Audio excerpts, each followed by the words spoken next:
New this morning, 2 people have been arrested in connection to the death of a New Hampshire woman from back in October.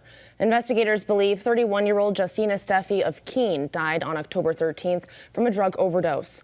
Her body was found 10 days later in Warwick, up in Franklin County.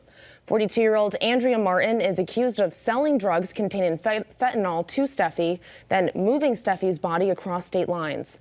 32-year-old Christian Torrillas is being charged with kidnapping and human trafficking in connection to this incident. Investigators believe both Martin and Torrillas confined Steffi against her will, allegedly terrorizing her during the 3 days leading up to her death. Martin is set to be arraigned in court today in New Hampshire. A date for Torrillas' arraignment has not yet been set.